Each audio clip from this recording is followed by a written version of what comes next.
episode of the Lei'd Back Life podcast. We're talking about how to love entrepreneurship and improve daily. Joining me today, a person of a very similar ilk from me. I don't know if I would say we were cut from the same cloth, but they're at least adjacent cloths. Adam Williams. So I'm going to give you, I need to give you verbatim Adam's bio just because it tells you so much about him. All right, buckle up, folks, because our next guest is someone who took a major annoyance and turned it into a thriving business. You know that feeling when your accountant congratulates you on a hefty tax bill? Well, Adam thought that was pretty bizarre too. Love it. Love it so much. Adam is a true serial entrepreneur fueled by the spirit of entrepreneurship and power of small business. He's got a knack for direct response marketing, a penchant for finding those unexpected, non-traditional solutions, and a deep dive into the world of mindset and personal development. Ultimately, Adam is passionate about helping business owners build ventures that truly serve them. And when he's not busy doing all that, you might just find him tearing up the track with some high performance driving. I love it, man. And I will echo. Super cool. But like, you walk the walk. Yeah. My two favorite Adam Williams videos of all time. One, you're walking down, I think it was downtown Erie, and there's like this weird noise behind you, and then you like turn the camera and you are dragging this giant whiteboard down the street to some presentation. And I was like, it's so fucking real. Like, here is this is not behind the scenes. This is like the building of the scene, knowing that this will help you give a better presentation to some other business owners about tax planning or strategy. And then ultimately, like, all just the wandering through the Adam on walks. I always love all those. Adam walking through the woods. Yeah, that's a hot topic. Well, so I have a friend of mine filmed movies, and I was like, dude, I want, like, they make these steady cams that you can wear as vests, but I Yep. want the selfie version. And like, genuinely, we are trying to create this as a thing so that I too can walk with like long form video being recorded in a I mean, very you're basically taking a selfie stick and putting it on steroids. I'm down for that. Yeah, but I like would wear one of the those. most gimbals work the other way, and so Yeah. we're trying to like brace it. It's been a really weird engineering project for something that I thought would be simple. Product Anyway, development man, isn't your niche. physical product development, Mhm. no. I'm like, can't just AI just run this test 7,000 times and then tell me exactly the right materials and then 3D print it? Like, this is 2025, man? Yeah, aren't we This should there be yet? possible. I love it. You know what else would work is like if you just had a drone follow you around, like just 3 feet in front of your face, buzzing, flying, filming you everywhere you go. We talked about that. The issue, one, the sound quality would be Yeah. thrown off based upon it, and then two, like getting the right automation to have it like walk and keep the distance was like a ridiculous thing to try to do because normally it's like designed not to drive into things, and so like I basically would be forcing it to get away from me. I Well, don't and a know. full shoulder harness is way less obnoxious than that. So yeah, I'm down. I'll buy one. Well, Give me my money for pre-order. I was gonna do a ruck anyway, so I'm wearing a weighted Yeah, there vest. you So go. I was like, I'm three birds, one stone, you know? We're knocking Love it. all this stuff out. All right, so what are we talking about today? What are we doing? So you wrote a book. I read the book on, I read a ton of books about what you wish your kids knew about running your business. And so like I really want to hear the story, not just of what you built, but of when you made space for your family with it, how you built that from day one, how you incorporate your family, like truly a family business, right? Like not Yeah. just putting the kids to work, but being able to spend time with them, see them, pass on these life lessons. I think that is so essential for us to share with the audience. Yeah, I have you know, you talked about this in the intro. Like I have spent a lot of time and a lot of money in personal and professional development. And I've found that, you know, you can get good advice from a lot of people, right? There's a lot of people out there that have been through this and done this stuff, and it's great to learn from them. But for me personally, I really struggle taking business advice from people that don't have kids because Mm. there's an added pressure or an added paradigm there that like, hey, I get that I could go spend 2 weeks doing nothing but working on a thing, but guess what? I also like going to my kids' soccer games and dropping them off at school and I don't know, maybe eating a meal with them once in a while. So for me, the reason that we launched the book, which we're coming up on a year ago, which I can't believe it's been that long, But that was the whole idea is it's everything your kids wish you knew about running a business. And that's the idea is like your kids are sitting there wanting something out of you as a parent. Your business is sitting there wanting something out of you as a business owner. And how do you make that all work? So I just saw this morning, and there are certain things that I see on the internet that remind me of you. Also, we're not cut from the same cloth because yours would be floral Hawaiian patterned, and mine would be a You different. know, well played. Um, so Way to get that this metaphor going. this guy posts this thing on Facebook this morning. He says you can pick two of the following: one, a week at Disney World, all expenses paid; two, $10,000 in your account right now; three, a nap anytime you want, no questions asked; four, a full month off with money still flowing in; and five, a chef in your kitchen 5 nights a week. You can pick two of those. And I looked at that and I said, I have all five. Like Right. I'm always of the opinion that we should be anding and not oring. And that's the idea is like entrepreneurship and truly owning a business that works for you allows you to have whatever you want so long as you're willing to decide what you want and build the plan to get there and stick with that plan until you get there. And that third part is the hard part. Anybody can dream about this. Anybody can say, "Yeah, I've set this goal and I'm going to have this great lifestyle." And then they get in and start doing the work, and it turns out it's way harder than you ever expected. And there's more things and more people out there opposing you than you ever imagined. And we say, you know what? Maybe I'm okay with two of those five, and I'll settle with that. So for me, it was probably you said building this business from day one to support this, and that wasn't the case. I spent 10 years running a business that really was just a crappy job. And you know what it's like. You're in the office 6 or 7 days a week. You're answering the phones and responding to emails and representing clients and replacing the toilet paper when it runs out. And it wasn't until about 10 years into my practice that I realized, hey, this should be like a business. I always had one or two employees, but I didn't learn how to develop a team. I didn't learn how to delegate. I didn't learn how to build systems until I realized there's more to this than what I have. And it's possible because I saw other people accomplishing it and then spent really probably 3 years really intentionally building it to get to the point where we're at now, where I say, yeah, like you and I both done 75 hard. I'm on phase one right now, which is the one that adds cold showers and 10 minutes of dedicated visualization. And I'll be honest, like I'm struggling with the visualization thing right now because everything that I visualized over the last 3 years and said, I want this and I want to go and accomplish this and achieve this and acquire this, I have it now. So I'm like, holy crap, it's time to set a bigger vision here and create something new. So I don't know if I answered all the questions that you were in there, but that's the beginning of my story. I don't know. I mean, you led me to a bunch of other questions. So I want to dive into those in a second. Last week we had Darren Wurzon talking about how to make work optional from a financial standpoint. And so I think that dovetails nicely into your conversation about the ability to create that business that not necessarily the work is optional, but if you get everything you want out of this, like it's not work or it's enjoyable. There Um, is so I think a lot of people show up to and lawyers in particular, right? Let's focus on lawyers because we're the worst. We do so many things out of obligation or just out of somewhat a lack of direction. Like Monday feels like Tuesday, feels like Wednesday, feels like Thursday, feels like Friday, and often feels like Saturday. It's the same thing. We show up, we answer the emails, we do the work, we go home fried, and wake up and do it again the next day. So yeah, making work optional is great. For me, I've actually found that I love working when I'm doing it out of like inspiration versus obligation. right. So Like get to rather than yeah, I I have do a to. stuff and the I get to thing has always been bullshit, right? Because the typical advice on that is we'll just reframe it and say I get to do this instead of I have to do this. And I could say that to myself, but I was fucking lying to myself. So what I've done is created a calendar, a job description for myself that's full of stuff that really inspires me that I really like to do. So that makes work a lot more fun.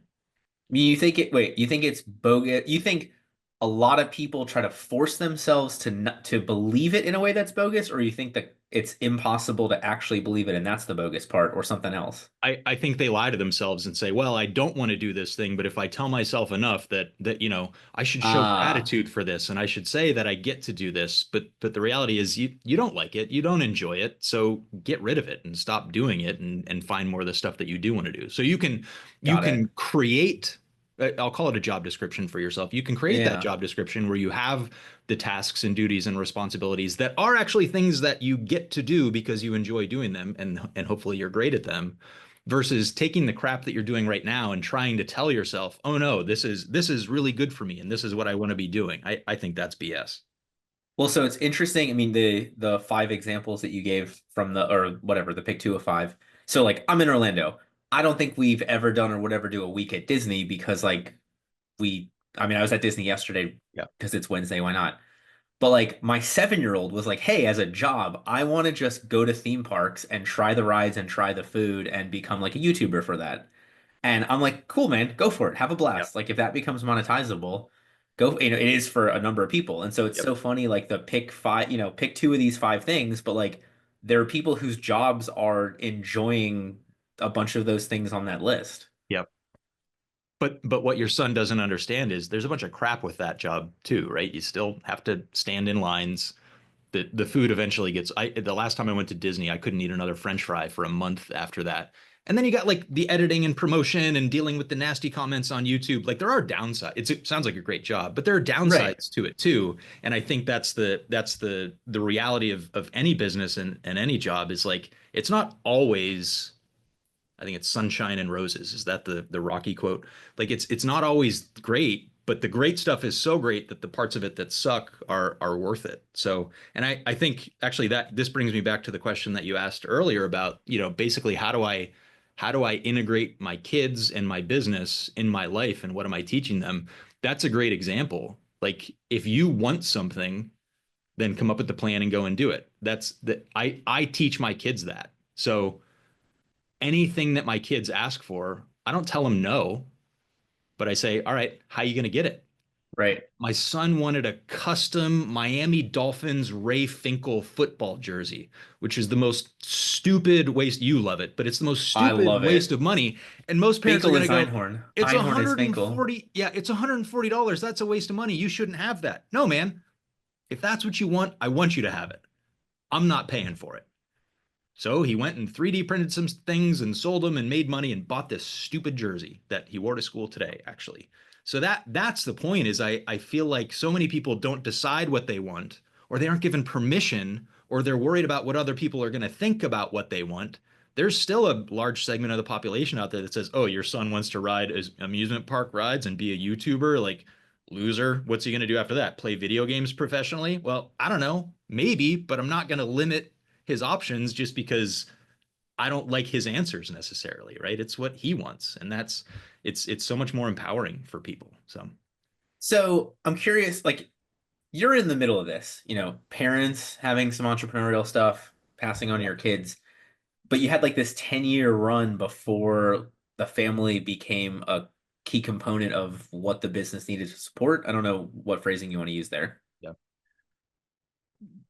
There was a long period of time where my values conflicted, right? I wanted to Okay. I wanted to work hard and grow the business, but I also wanted to be a good dad. And the reality was I didn't believe it was possible, and secondarily I didn't know how to do it. So like they say that the best way to improve your odds of becoming a Major League Baseball player is if your dad was a Major League Baseball player, right? Like that statistically, it's like completely outrageous how likely you are to make it to the big leagues if your dad was in the big leagues. I kind of had the same thing with entrepreneurship that like my parents were pretty successful entrepreneurs and they reached a certain level of success that was really great and they're living a really wonderful lifestyle now, but a lot of it was built on being the hardest working person, right? And putting in the effort and doing everything yourself. And that's like I was raised with that paradigm of like, yeah, I got to do it all. And then I realized, you know what? I don't. And in fact, it's a lot easier and a lot more fun, and you can grow faster and make more money if you don't do it all, and you can properly get other people to help you with things. So that was the big transition for us, like understanding that asking for help is not a sign of weakness. It's a way to give people opportunities to do what they want to do and make a living off of it. And that gives me opportunities to make a living and do what I want to do. So What that was a big triggered thing. that for you though? Well, I talk about this in my book. I had a friend. I'll give you the abridged version of this story. I had a friend. I had known him for a couple of years, but we were very very similar. He was a couple of years younger than I was, and he was a CPA. And we were at like similar points in our career. We had both bought out the practice, the book of business of guys who had retired. I bought out a lawyer. He bought out a CPA. And man, we were hustling. We were sending work back and forth. We were doing a great job for our clients. And who doesn't want a great lawyer and CPA team in their small business? He had a young family. His wife was pregnant, and some random Tuesday kisses his wife and kid goodbye, goes into the office and blew his fucking brains out. And it was like, holy shit. I realized like if I continue down this path, like it's not going to end well. So that was really eye-opening for me. And it was around that same time that I actually went to Disney World, spent a couple days there. I had two employees at the time. And I was so nervous about taking this trip. And then I got back to the office. I'm like, how'd you guys do without me? And they're like, dude, it was like you never left. Because every time I was standing in line, I was on the phone, I was answering emails, I was working. It's just I was Right. standing in line for a ride while I was working instead of sitting in my office. So I think it was really those two moments of like, this job, like this is a job. I've created a shitty job for me. It sucks and I hate it and I have to fix it. And then I went out and found some people who had actually achieved what I wanted to achieve and learned from them. Yeah, I mean, and I want to use the right transition. I mean, so for me, I don't maybe thankfully, for me it was like my wife telling me the birth of my son, but like Yep. I have so many colleagues that had, unfortunately the same thing that happened to your colleague or, the death by suicide stuff. It just seems so overly common in Yep. a lot of these, high stress, small And that's offices, etc. it's sad and that's the extreme example, but take the Yeah, next 45% of people after that who they're never going to get to that extreme. I don't think I would have ever gotten to that point, but there is a whole lot of suffering going on in there and a whole right. lot of feeling like this sucks and it's chaotic and I hate it and I'm never going to find a way out of it and it's just the way things are. And those people that are in those groups, those are the ones that I'm like I know when they read my book they go, "Oh, okay. So there is a better way and it's possible and if this dumbass can do it, then I'm totally capable of it." So that was the point of putting this thing together. It's like I just wanted to show once somebody showed me that it was possible, it became reality very quickly. So once I got over that belief, it was pretty easy to figure that thing out. So that was the biggest thing for me. So I just wanted to share that story of like it's doable. Anybody can do it. And yeah, it Yeah. may seem easier because I'm a lawyer and I charge so much money or I went to college for so long, but it can be done in any business. And in fact, it might even be easier in other businesses and other industries, but it's possible. So I get now that you have the wake up call and you start learning from people that have done it. But in terms of like the nitty gritty day to day, what was the first change that you made?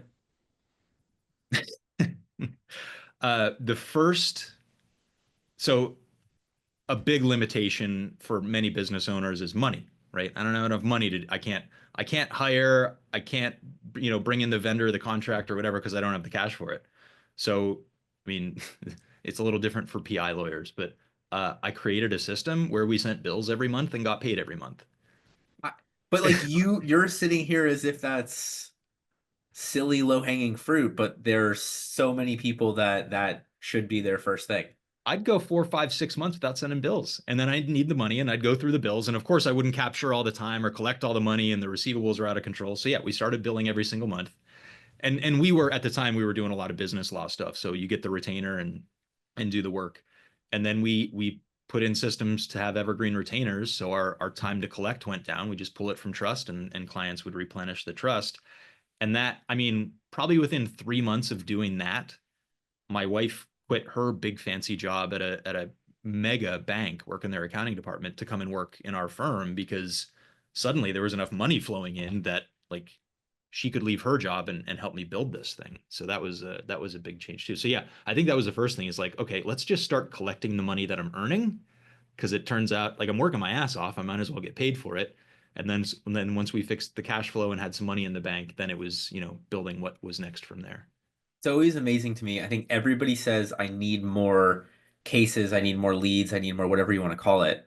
But then you realize, like, some people do, but a lot of people have a sales problem, or a lot of people have a collecting the money that is already there problem. I'm doing a little mastermind right now. So I'm in Erie, Pennsylvania, and I created a mastermind a month or two ago, and I only wanted to work with local businesses. And there isn't a lot of coaching that goes on here. We're not Miami, right? We're not Chicago. This isn't an entrepreneurial hotspot. But I think enough people saw what I did and were like, all right, this guy knows what he's talking about.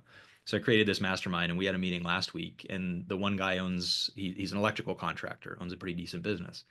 And he's like, all right, we have more money now, so I want to spend it on marketing. And I said, no, you need to spend it on paying someone to pick up the phone and call every single client you've ever worked for. Because I don't know anybody that owns a house that says, yep, everything works and there's no projects to be done. I said, I'll give it 5 calls. You connect with 5 of your prior customers and you'll get new business in the door. But yeah, we love the shiny. Let's launch the new funnel and the new marketing campaign. And how can we use Chat GPT and sexy, exciting things? And it's like, no, it's pick this up off your desk, start dialing numbers, and you'll bring in more business. So that was actually one of the early steps that we did too, because we realized, we're working with business owners. Their needs are never ending. They're always dealing with problems. So we didn't need a new ad campaign or a new funnel. We just needed to care about our prior clients enough to know that they still needed our help. So that was a big one. That's probably the best free advice anybody will get from this entire episode. Maybe There we not. go. Excuse me. That, and there exists somewhere a Ray Finkel Dolphins jersey. So, Custom made. um, okay, so you fix the billing stuff, you bring your wife in, like, how does that go? And then how do you start, incorporating the rest of the family into your life, your business, teaching them these lessons? Man, I'm going to turn this into another book because you're putting this together so nicely. So Jackie came into the Thank business you, man. and she is super smart and super hardworking and kind of became a crutch for me.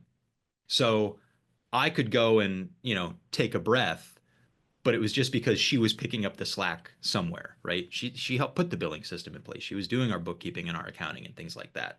So she kind of became our firm administrator.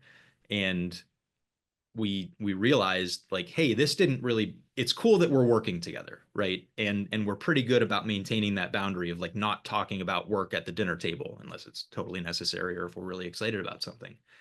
And so we realized that, like, okay, we've got to make this, the business needs to work for both of us, because I just got some freedom, but in exchange we gave up some of yours, right? So we had to figure out, like, okay, what do we build around you so that we can both step away from the business for a long weekend or a week or a 2 week vacation or whatever it is, and not just dump the stuff on the other person. And I think this happens a lot in husband and wife businesses, where one spouse says, I need this done, and you're the person that I trust most to do it, so please go get it done. And the other spouse says, yeah, I'm here to help you out, let's get this done.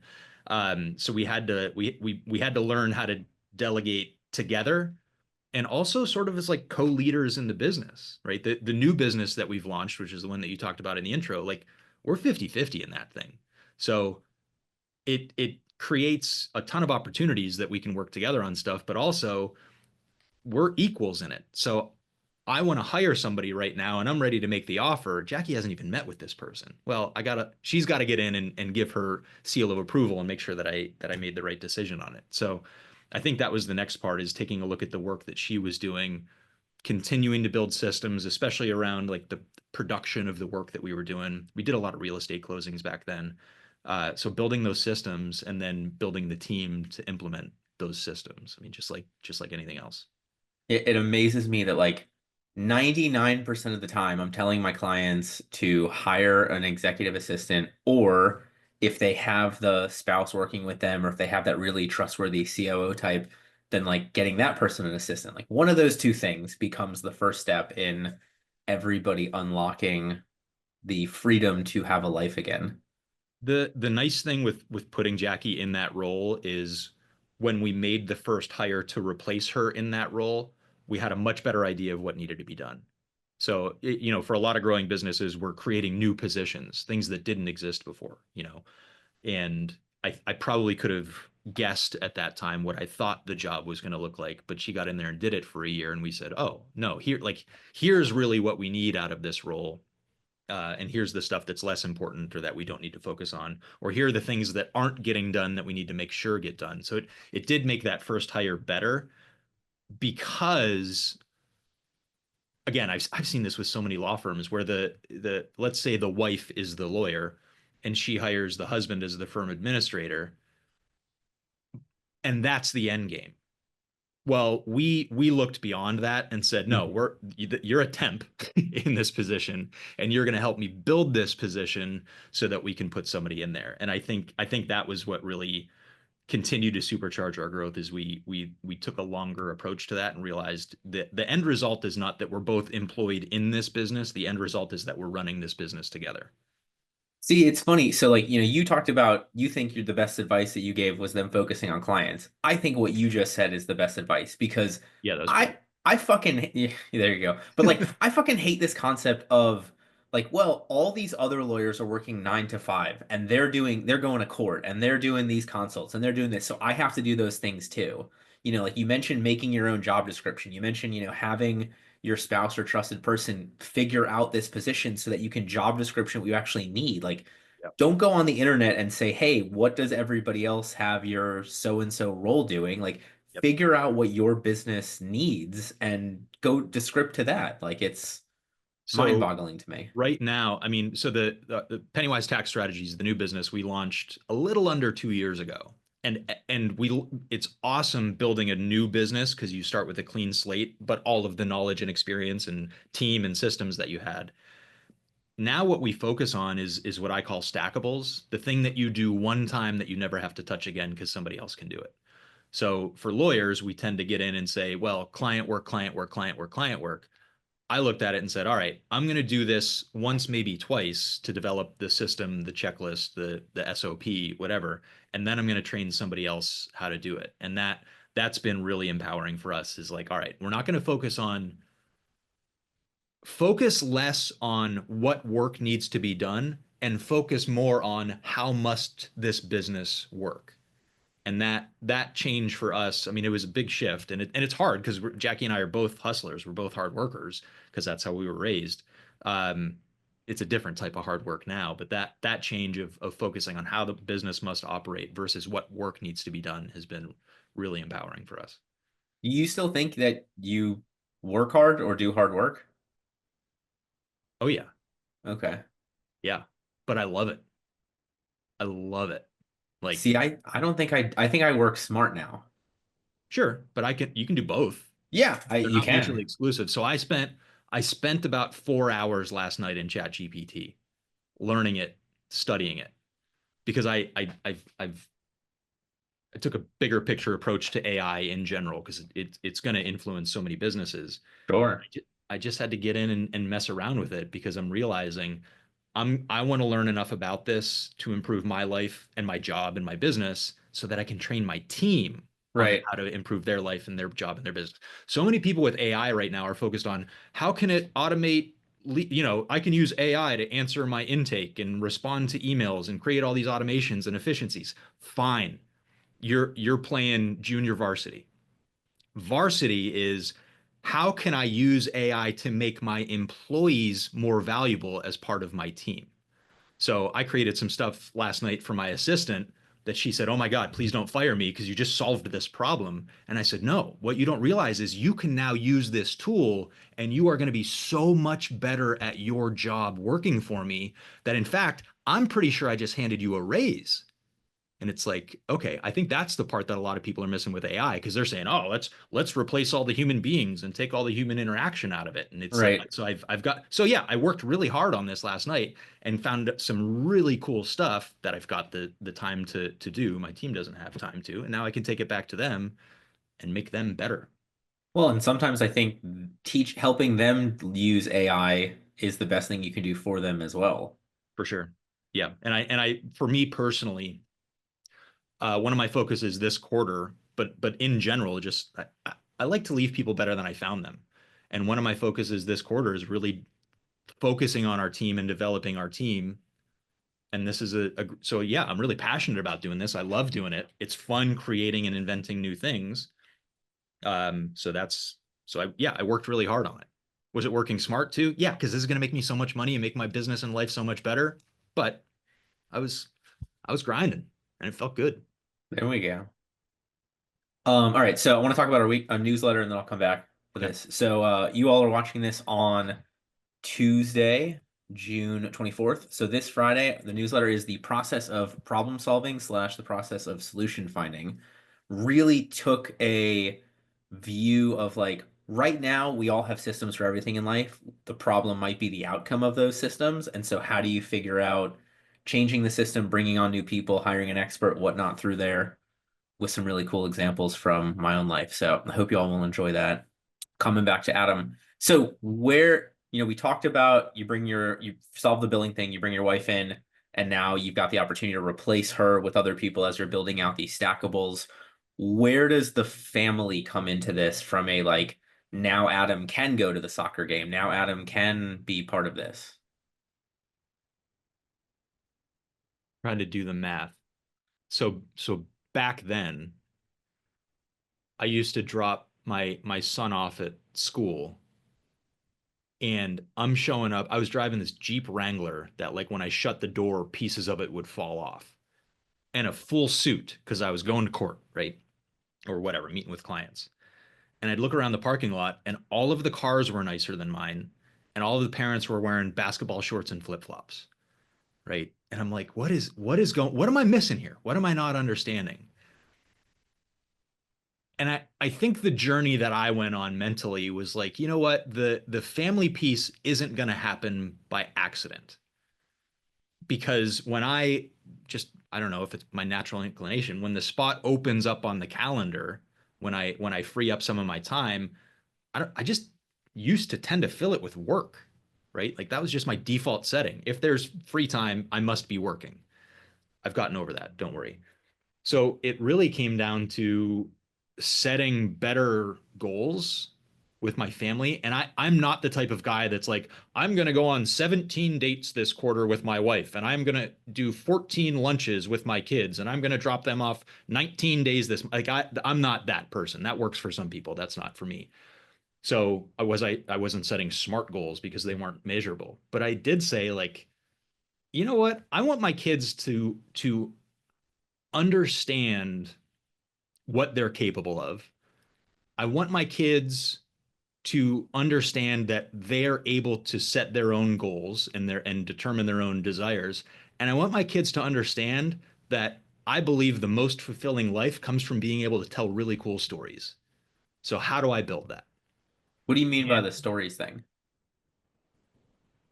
well, your example of traveling the country in 2020, you Oh, drove cross country, okay. right? That's a cool story. We're doing, I think it's going to end up being 37 days in our RV this summer. This is the last summer before my son goes off to high school. Like that's a really cool story. We during the winter, we put our RV in Myrtle Beach because it's just far enough south for us. And like we fly there in our airplane as a family.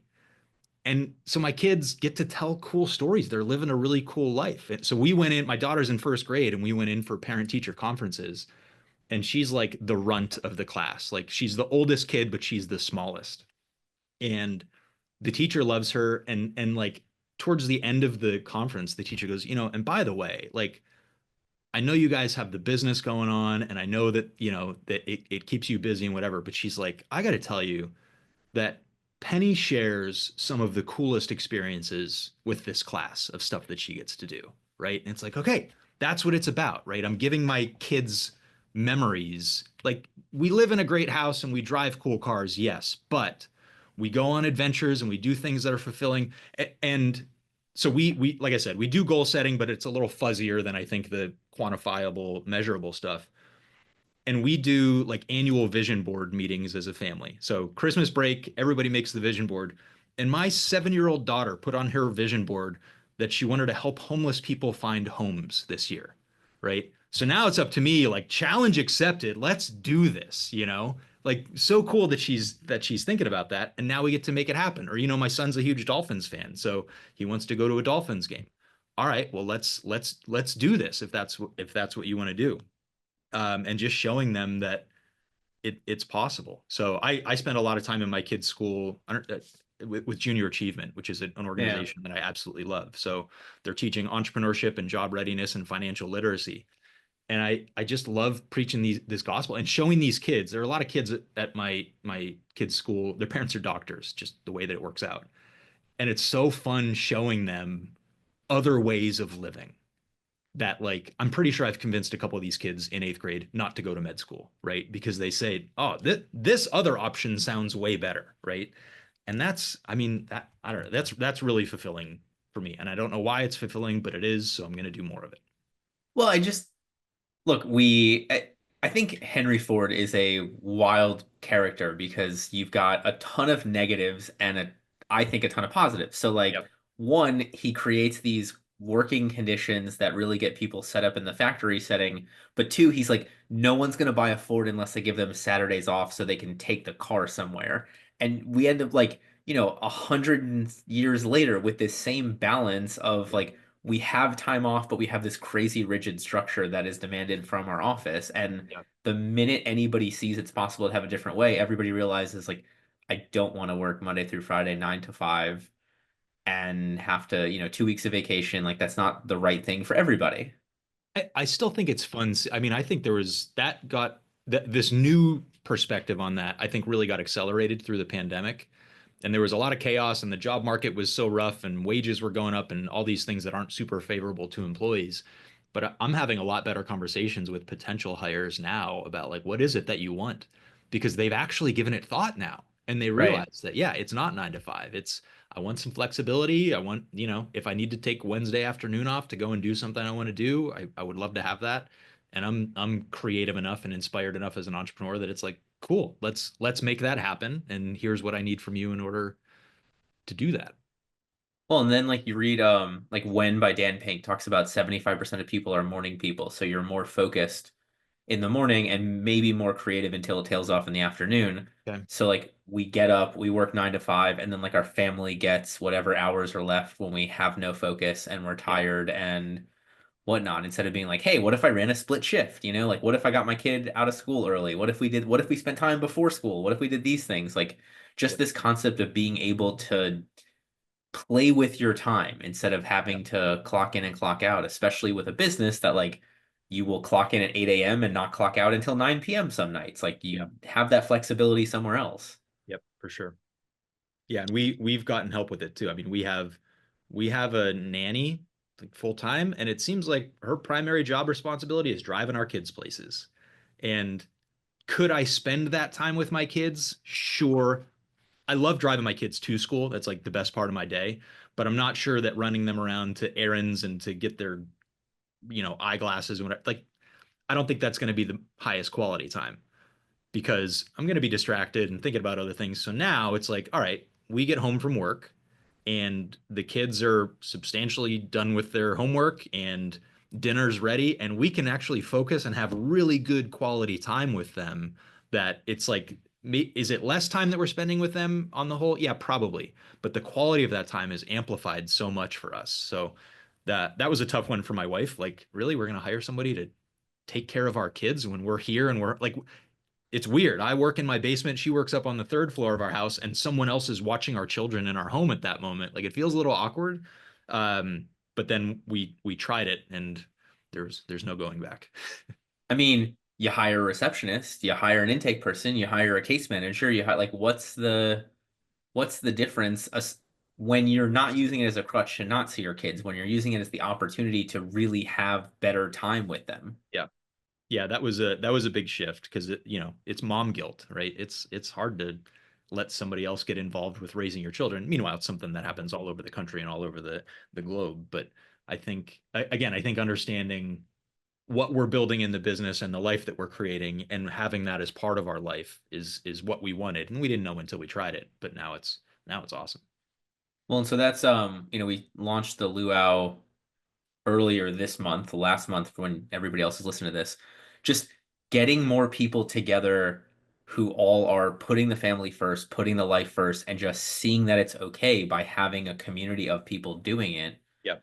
It's just been cool to see that, getting over some of that guilt, plus tips and tricks. But for so many people, it's just that first part of like, this is a thing, this is okay. So, thank you for sharing that for somebody else who has the same guilt that, your wife had or has or Yeah, will I mean have that or whatever. that's a really great group too, because like you said, you learn the tips and tricks, but you also find that inspiration and you say, oh yeah, like this is actually something that I'm interested in and I want to take a shot at. Or it sort of opens your eyes a little bit and gives you some ideas. Like there are things in my life that I didn't know I needed until I saw somebody else had it. And it's like, oh, flying first class, right?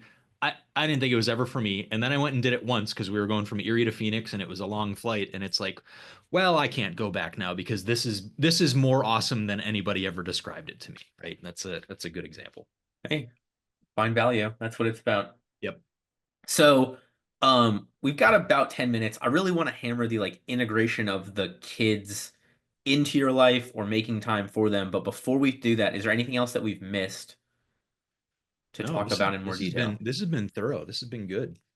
Thanks, man. I mean, it's easy when you have a good story and a good life. Like See, I'm not telling trying good to pull stories. the, yeah. Exactly. Well, that's why I asked because I wasn't sure if it was like genuinely, like listening to TED Talks and being able to give your life in 18-minute increments or just the like living it and then having the story from doing it. Yeah, there's so creating good stories to tell is what we're after, but also the ability to tell good stories as a skill is something I want my kids to have. So yeah, It maybe it's a little bit about we need to do cool stuff that we can talk about, but we also need to tell those stories in a good way. So it is a huge skill. yeah. Just think of like cavemen, cave people around a fire thousands of years ago, swapping stories. Like the value was who had the better story. Yeah, there you go. I love it. So I know you mentioned like the vision board for the kids, and obviously like you're doing really cool things with them and incorporating them into these great family events. What was the beginning of that? Like you're not doing the I'm going on X number of dates or taking my kids X number of days. So like how do you begin to actually spend the time with your kids that you want to? I mean, like logistically, I put it on the calendar, right? Okay. I mean, if I tell my team if it's not on the calendar, it doesn't exist. So it started with that of like, I don't know how much time I can give, and it's probably not enough. It's not as much as I want, but I'm going to start with something. So for me, it started with I'm not going into the office on Saturdays anymore. Like that's it. I'm gonna do family stuff, and we built from there. So it's the date. Like today is a good example. My son has a soccer game after school. Our nanny will take him there. He'll be dressed, ready to go, and I'll show up while he's warming up and can attend that game, right? And that'll be really great. So those are the small things, like the day-to-day stuff of just making sure I'm showing up the way that I want to for my kids. What And was I'm sorry.